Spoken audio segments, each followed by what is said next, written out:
Something happened to me a few months ago while I was travelling from one end of the country to the other.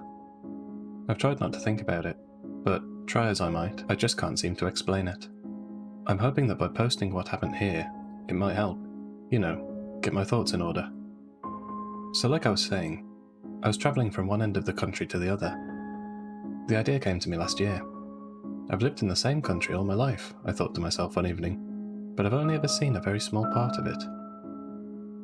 I enjoyed travelling to other countries, seeing the sights they had to offer and experiencing the different ways of life, yet I'd hardly explored any of my own. I resolved to correct this and began making preparations. I meticulously mapped out my route, stopping in each of the major cities and beauty spots throughout the country before finally coming to a stop at the opposite end. I'll not lie, my excitement was at an all-time high as I set out on what would be my biggest venture yet. I packed the essentials and left, letting my parents and friends know what I was doing in case they needed to get in contact with me. It all went swimmingly to start with. I'd had no issues at all and had seen so much. There are some truly beautiful places here, and I was having an amazing time. It wasn't until a few days into my trip that something happened. I was making my way through a more northern part of the country, a very rural area. It was full of small towns, lots of fields for growing crops and raising livestock, you know the type of thing. It looked idyllic, the sounds of nature and the smell of grass and wildflowers thick in the air. The sun gave the wheat fields a golden glow as it slowly began to lean towards the horizon. Checking the time on my phone, I realised it would soon be getting dark. I was tired from the long walk of the day.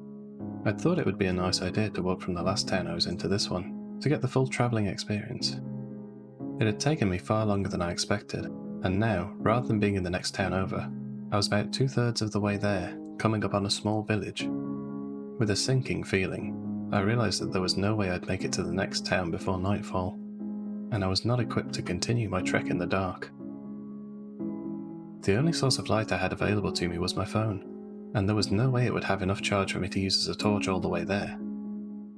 There was no signal, so I wouldn't have been able to call for a taxi or assistance. The only option available to me was to try and look for somewhere to stay in the nearby village. Its name escapes me now. I never bothered to memorise it when I found it. Just as I reached the outskirts, a sense of hope filled me as I felt like my prayers had been answered. At the crest of the hill that led down to the village was a large house with a sign out front that read B&B.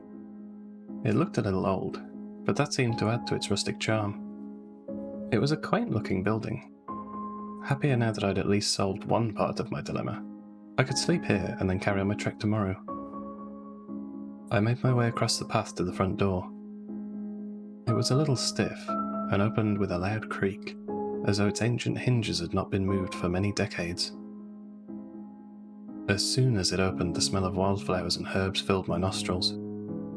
Before me was a large foyer, with several seats and magazines on one end, and a large wooden reception desk at the other. The place looked deserted, an old radio providing the only sound that reached my ears. It was a little eerie, to be honest. "Hello?" I called out as I slowly made my way to the reception desk.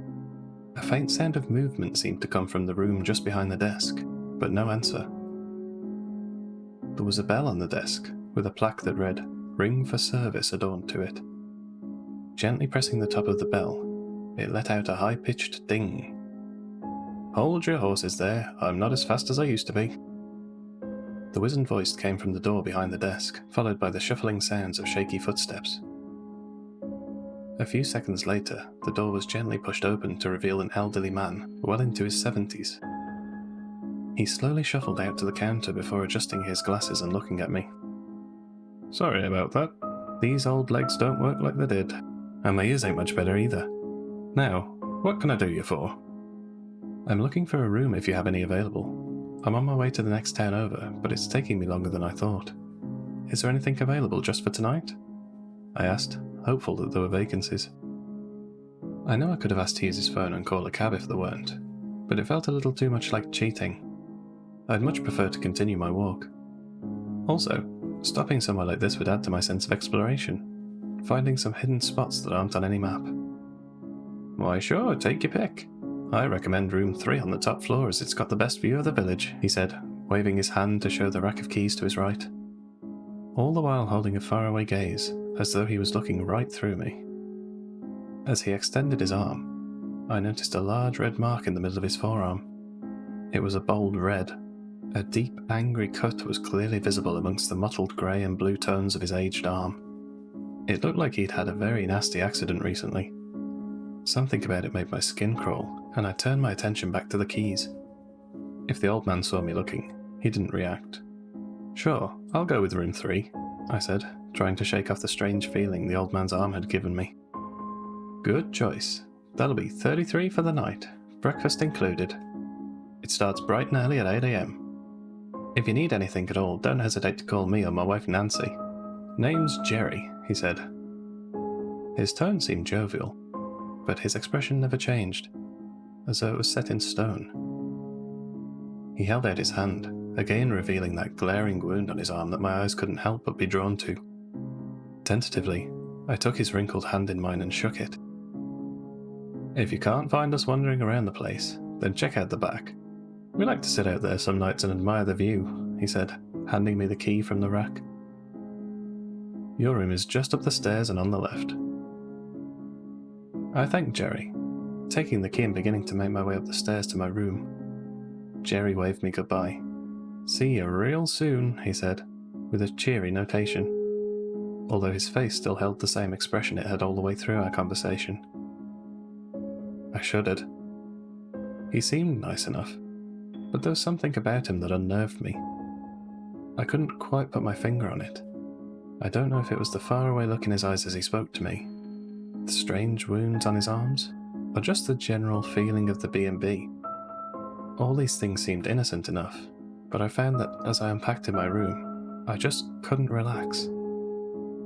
The room itself was beautiful, decorated with a tasteful floral wallpaper on one wall, with hues of turquoise and gold. It was bordered by a deep blue on the others, giving the room a calm feel to it. A floor-to-ceiling mirror occupied the far wall, separated from me by a large king-sized bed. Suddenly, all thoughts of the strangeness of the interaction with Jerry left my mind as I took in the view of the rolling hills and meadows leading to the small village in the distance. It was amazing. This is exactly what I'd wanted on this trip. To see things like this. Things you'd never normally see. It was almost perfect, except for the smell. I couldn't smell it constantly, and when I could it was very faint. But occasionally, as I turned around or disturbed something, my nostrils would be met with a stench of iron and mildew. I spent a good half an hour scouring the room, looking for the source, but everywhere I checked was pristine. Nancy and Jerry obviously took keeping this place clean seriously. I tried to push it to the back of my mind. I could deal with it for one night, I thought to myself. It wasn't that bad. As I lay in bed, sinking into the comfort of the soft mattress, the fatigue from walking all afternoon soon caught up with me, and my eyes became heavy. I barely managed to read a page of my book before I slipped into a deep slumber. The gentle tapping of something dripping on my face roused me from sleep. My eyes took a second to adjust to my surroundings. I was still in my bed in the B&B, but everything looked different. The room had a strange red hue seeping in from under the closed curtains, causing the walls to glow faintly. Blinking away the remnants of sleep, I felt my senses come back to me along with my vision. I could now clearly see the room. My jaw dropped and the blood drained from my face. This has got to be a nightmare, I thought to myself. As I surveyed the room, I could now make out what the faint red glow was illuminating.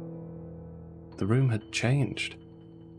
The walls, formerly blue and floral, were now pink and fleshy, peeling in places to reveal dark red sinew and muscle beneath, with snake-like blue veins running along in intervals. Reeling around, the other walls were the same, all looking like they were made of some grotesque fleshy membrane.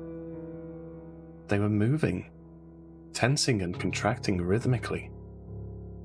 Watching them, I couldn't help but be reminded of a worm, contracting and expanding its body to move. The rhythm, some strange invisible heartbeat, was mesmerizing. I could hear screaming coming from somewhere further away. It was loud, frightened. It sounded like whatever was making it was in pain, gradually weakening. It felt muffled against my ears as I watched the rhythmic writhing of the walls of the room, almost hypnotized. A drip hit my face again, snapping me out of my trance. A thick red liquid splattered across me on impact.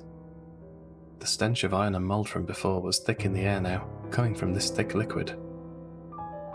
I reached my hand into it, pulling it back to reveal what I could only describe as decaying blood, dark red with black clumps. I nearly vomited, and my mind began reeling. This was a nightmare. This had to be. It was so vivid. It felt so real.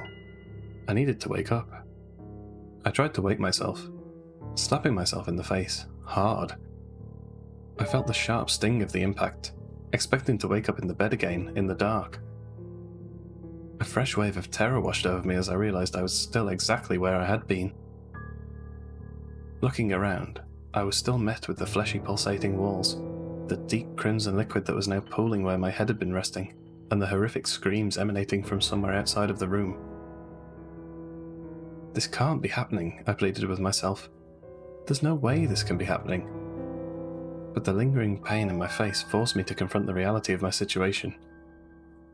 I sat there, helpless, not knowing what to do or where to go. I felt trapped in this hellish, fleshy realm. I got to my feet, shivering with disgust as my feet seemed to sink into the floor, also fleshy and writhing to that sinister, inaudible heartbeat. I could almost feel it pulsing underneath me. A scream from somewhere down the hall grabbed my attention. It sounded frail and close.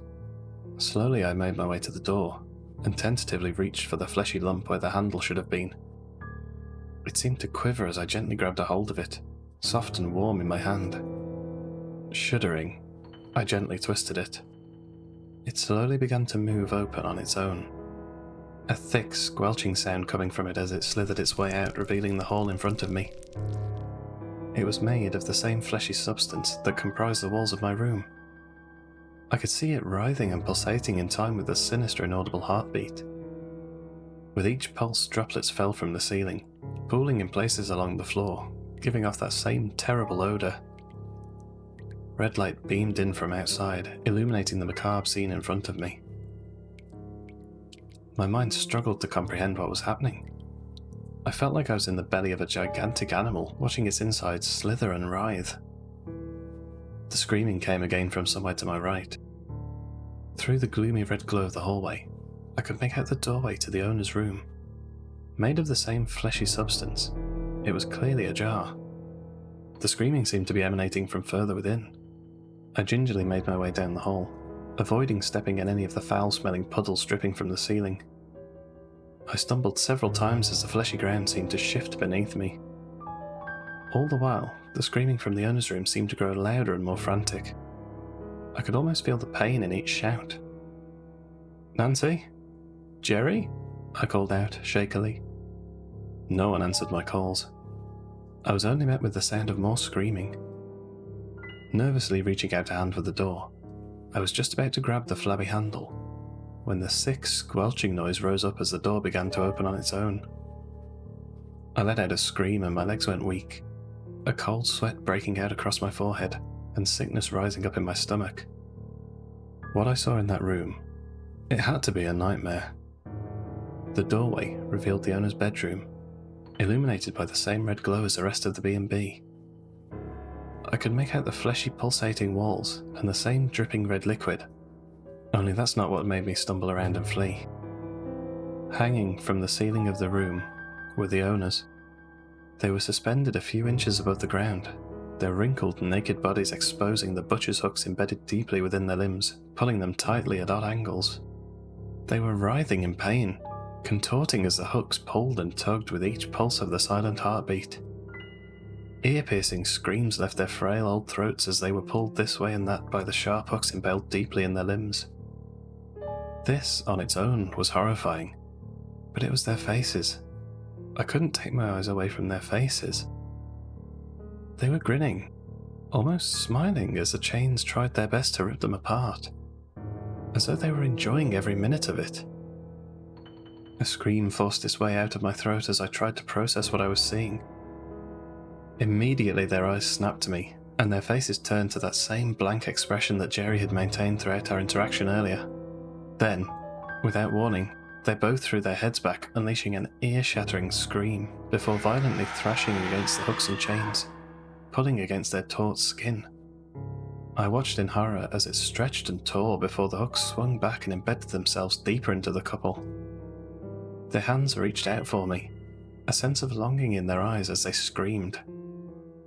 I stumbled backwards, slipping in a puddle of that disgusting red liquid before getting to my feet and running. I needed to get out. I was going mad. I had to be. If this wasn't a nightmare, then that was the only other solution. Another desperate scream escaped the couple's ragged mouths as I turned to flee, my legs feeling like they were fighting against some kind of invisible force. I felt as though I was running in slow motion, the top of the staircase only inching closer no matter how hard I tried to push myself. I had to get out of this place. Maybe to the local village. Yeah, the village. There would be somebody who could help me there. I rounded the banister, using my momentum to hurl myself down the stairs. I could see the front door now, still made of that same biomass as the rest of the B&B. The world spun and the stairs seemed to shift under my feet, throwing me down like some kind of strange tongue. I fell until, with a painful thud, I fell into the warm, squishy flesh of the reception floor. Turning around, I could see the stairs contracting back into place like some kind of sinister muscle, giving the illusion that it was not waiting for another opportunity to strike. Panic took hold again as I observed my surroundings down here on the reception floor. The walls were made of that same flabby flesh as the ones upstairs. Blue and purple veins were pulsing through them in time with the inaudible heartbeat. I wrinkled my nose as I noticed the stench down here. The place already stank, but this wasn't the smell of iron and decay as I'd smelt upstairs. It seemed fouler, almost aggressive. A slight movement to my left caught my eye. Slowly turning my head towards it, my eyes laid upon a large pool. Its brown surface seemed to be slowly rippling as though it had been disturbed recently. As I watched the ripple spread, a small series of bubbles began making their way to the surface before gently popping again, adding to the mass of ripples. Each pop was accompanied by a rotten, sulphurous stench that made me gag. I began to get back to my feet, backing away from the foul odour, when I thought I noticed something else breaking the surface. Only for a second, before it quickly disappeared again. It looked kinda like a skeletal fin, taut, translucent skin clinging to it, veins and blood clearly visible within. I didn't have a chance to determine more before it vanished beneath the bubbling waters, releasing yet another stench of death. A cold washed over me as my mind tried to conjure up possibilities of what that thing might be. As the water's surface began to bubble more aggressively, one thought screamed out in my head: get out. I didn't want to stick around to find out what this thing was. Turning as fast as I could, I begged my legs to run to the door. They sluggishly obeyed, as though they were running through treacle. As I gradually closed the distance between me and the door, the sulphurous stench ever present in the air and getting stronger, I reached a hand towards the flabby lump that was the handle. Grabbing it tightly and wrenching it as hard as I could, I felt it shiver in my fingers as though a jolt of pain had just flashed through it. I pushed against the door, waiting for the squelching as it slid. Only it didn't. I watched in bemused fear as the door seemed to stretch and solidify, the congealed lump hardening in my hand. I pushed against it, my hand sinking in slightly, but it resisted me. Terror took over and I threw myself against the door frantically. I was trapped. I couldn't be trapped. Over and over again I threw myself against it. It began to turn a deep purple colour where I'd slammed my body against it, darkening with each impact. My shoulder was burning. Each impact with the solid mass caused a flash of pain to shoot through my side. I was about to give up, when, with a wet tearing sound, it started to give. I took a run up and slammed into it one more time, hearing that wet tearing as the door was wrenched from its socket. Dark red liquid spewed forth from where it was previously clinging. I sprawled out into the world outside of the B&B, a sense of relief filling me. That is, until I was able to process what my eyes were seeing. It was the same. My hands, now on what should have been the paving slabs outside leading to the front door, were pressed into the same fleshy mass that the B&B seemed to be comprised of. No, no, no, I thought to myself. No, this isn't real. It's not real. I got out. I just want to wake up. But try as I might, it was futile. A part of me deep down knew that I was awake, that everything here was real. I just couldn't accept it. I looked around for anything, any sign of what to do or where to go. As I scanned the landscape, a sense of hopelessness smothered me, sapping my will to even move. The path was made of the same pulsating flesh lined with thick black hairs where the patches of grass on either side should be. A burning red sun illuminated the world in a scarlet hue. I could see the line of trees in the distance, veiny growths that seemed to be protruding from the fleshy ground like snaking worms. With each pulse of that silent heartbeat, thick crimson fluid burst forth from their branches, drenching their thick trunks in a deep red. Turning towards the village, I could see the rolling hills that obscured it from this side of the B&B. Again, they were made of the same thick flabby mass as everything else, coated in the same thick black hairs as the grass patches outside of the B&B. Only there was something else that made me feel sick to my stomach. I could see an eye. A large, bloodshot eye rolled frantically around just underneath the fleshy mound of the hill. It seemed to flail around randomly, scanning the area under its membranous mound, before it turned my way. As soon as its gaze rolled onto me, it stopped dead. Staring at me, its bloodshot pupil contracted, as though it was trying to get a better look at me. But there was something unnerving about the unnature of the look. The only way I can describe it is that it felt like it was looking with the same sense of longing as the couple upstairs. Just as I'm beginning to try and process this horrific sight, a wet sound from my left steals my attention. A low, wet, gurgling sound mixed with a horrendous cracking like the snapping of bone. Gingerly, I turn my head, not wanting to see the source of that wretched noise, but unable to stop myself. I can make out movement in the distance, just before the tree line. The silhouette of several large creatures comes into view in the distance. They're huge, almost as tall as the veiny trees themselves. I can't quite make them out clearly from here, but what I can see sent screams of primal panic through me. Limbs, skeletal and sinuous, comprised of multiple joints, leading up to a thick mass of wriggling flesh. From a large tear just under where the creature's heads should have been, drooped several thick red tendrils, swinging back and forth through the air, reaching out in different directions as though scenting for something.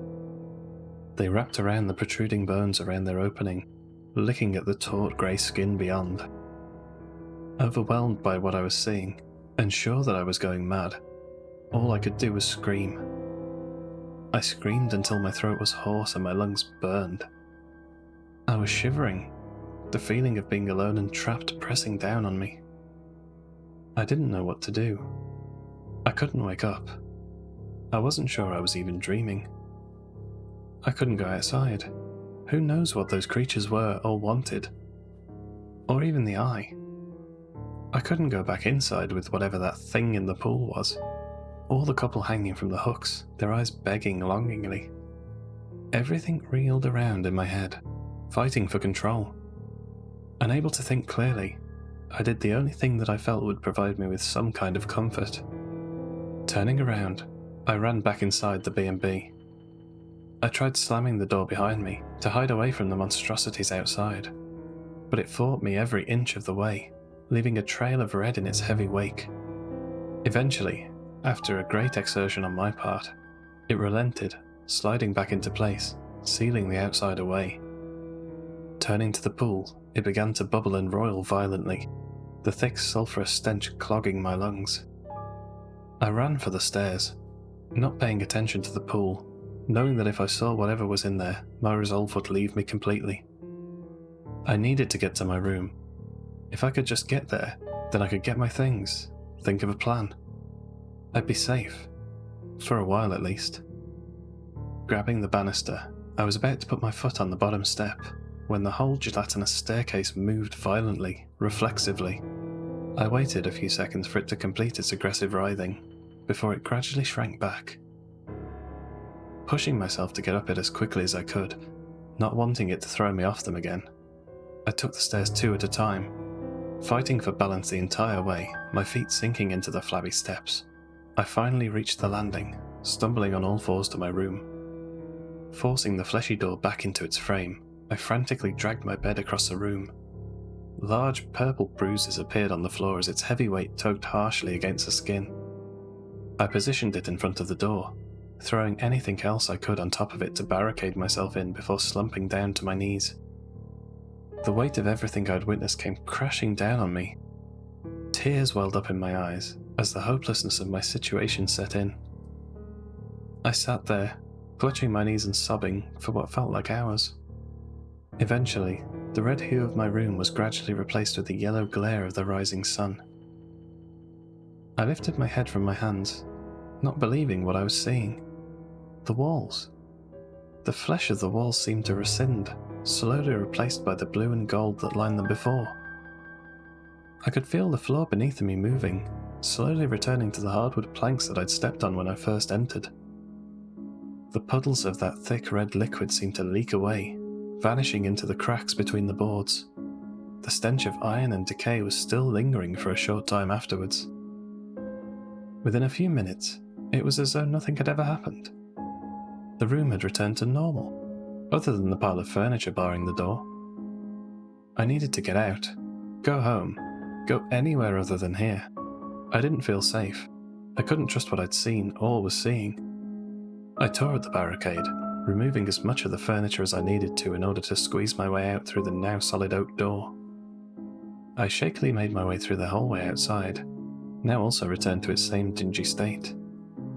The carpet was soft under my feet as I gingerly walked down the stairs, the entire time expecting them to buck and throw me off in an aggressive reflex. "Hey there, how'd you sleep?" I hear in a cheery voice from my right. My heart sinks as the thoughts of last night fill my brain again. The images of Jerry and Nancy hanging from those hooks, the expressions on their faces and the sounds of their screams echoing in my mind.